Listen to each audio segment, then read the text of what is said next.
Hi guys, what's up? Welcome back. So this is the third video of the day, and honestly, I was kind of expecting this to happen at least once this week. With PRI going on, there is just so many different things taking place with news and driver updates and track updates and series updates. We kind of knew that there was going to be a day this week where we were going to have 3 videos coming out, and today is the day. So luckily, I don't have much going on, and so it works out just perfect. But we, had a news video come out earlier today talking about Chris Windom as he departed the 55 car with Vermeer Motorsports after a season on the Highland Racing Tour, the first of his career with a wing sprint car as far as going out on a national scene. Windom, in the past has been a, national driver without the wing on top and been very successful. But this year, Chris Windom, it was definitely a struggle, did have some high points, a podium finish at the Gold Cup, led laps, almost won the Dean Nittle Memorial at Portsmouth, and a couple of other moments here and there. But I would say for the most part, it was definitely a down year for sure for Chris Windom. But this does seem like the perfect pairing to me. Windom comes with that NOS Energy Drink sponsorship, a pretty hefty check, and that is big for Jason Sides. Sides, we knew that he was looking for an established driver. We knew he was looking for a driver that had a little bit of money behind him.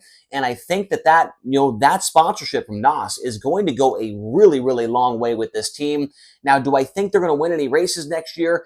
I think that is definitely a long shot. But I think they could have one of the best years that Sides Motorsports has had in a number of years. Remember, this team has not won a World of Outlaws race in like 5, 6 years. It's been a very long time. But I think they could definitely have a very respectable year and probably contend for that Rookie of the Year battle. We'll see who else joins the tour. Right now, there's 2 rookies. But I think that I really do think that Chris Windom and Jason Sides could put up a challenge to Cole Macedo and 2C Racing next year for the Rookie of the Year battle.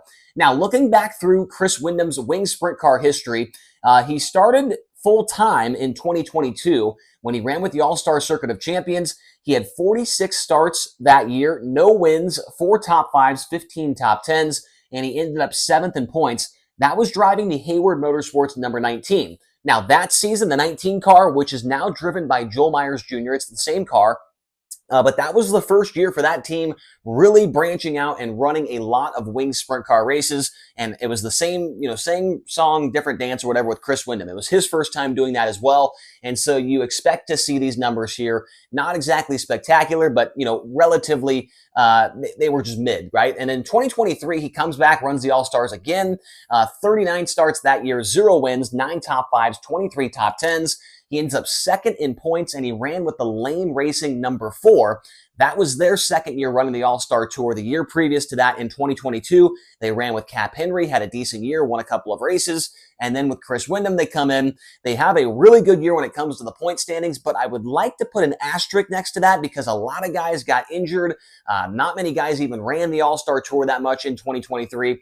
But when it's all said and done, Chris Windom ran 2nd. He got a couple of 2nd place finishes, led a few laps here and there, never able to get the win. And then this season with Highland Racing, a huge step up in competition for him.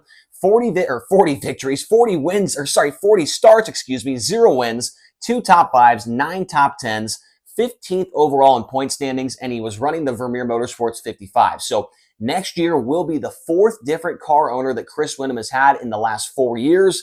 As a full-time wing sprint car driver, he has never had the same car owner 2 years in a row. And I've said it multiple times, man, it has got to be super, super tough to be, in and out of different, cars and rides and crew chiefs year after year. It's got to be hard to build confidence, build a notebook.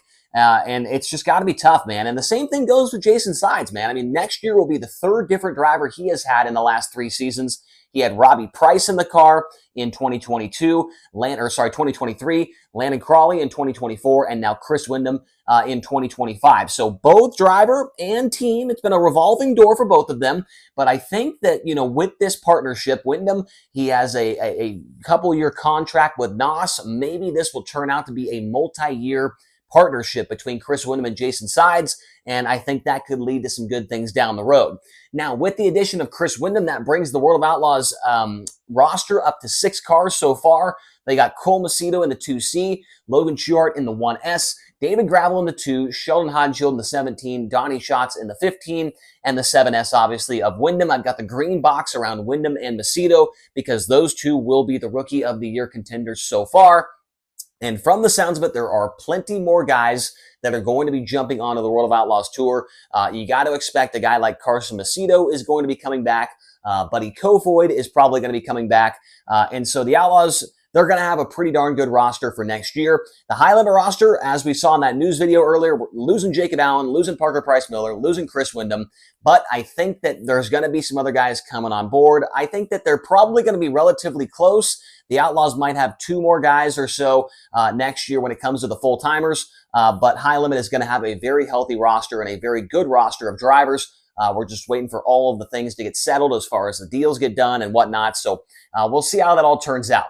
Now, when it comes to SprintCarRatings.com and Chris Windom, in 2022, the year he ran the All-Stars, he was, according to their formula, according to their website, he was the 63rd best 410 wing sprint car driver in the country. And then in 2023, that jumped up to 47th place with that second place in points, a couple more top 5s and top 10s. But then this year with the High Limit Series, he does drop back to 56th overall, according to their ranking system. So been kind of up, down, all around, sideways, backwards, and forwards. So Windom, maybe next year with this new team, a team that's got a ton of notes. They've been to all the racetracks. They've been up and down the road for years and years and years. They know exactly what to do when they get to the racetrack. I think that this could improve his SprintCarRatings.com ranking by the end of 2025. And I did see that Jason Sides was looking for another crew guy. So it could appear that Jason Sides is going to have multiple crew guys. The last couple of years, it's been him and one other guy, Jimmy Fitzwater. If they can add one more guy, I think that'll take a little stress off of all the team guys, off the driver as well. I'm sure Landon Crawley was in there helping the car when he got wrecked, or maintenance and things like that. So having an extra crew guy will definitely help out this team as well. And I want to hear your thoughts down below. What do you think? Is this Chris Windom's best wing sprint car opportunity that he's ever received? Do you think that this is the one where he's going to do the best? I mean, looking at the 3 cars he's been in before, the Hayward 19, not a ton of wing experience at the time when he drove that car. Lane Racing, not a ton of experience traveling around as a wing sprint car operation. And the Vermeer 55, a lot of people will say that the car is the problem. People will say the driver is the problem. We don't know what the problem is there, but that seemed like his best opportunity yet, and it was definitely a struggle for sure. But with this team, I think the Jason Sides team is obviously way more established than any of the teams we've got on the board here. They've done it for so long. They've got that huge notebook. Jason Sides is a winning sprint car driver in his career, and I think he'll be able to give a lot of good advice to Chris Windom as they make their way through their rookie season with the World of Outlaws. So Chris Windom is the newest outlaw on the tour, and we will wait to see who else will add their name to the list of outlaws and who will add their name to the list of high rollers for 2025. Things are starting to heat up, that is for sure. And as they come out, we will make sure to keep you guys updated here on the Rodman Rundown. Really appreciate all of your support. Let me know your thoughts down in the comment section below. Hit subscribe, hit like, and we'll talk to you guys again here soon.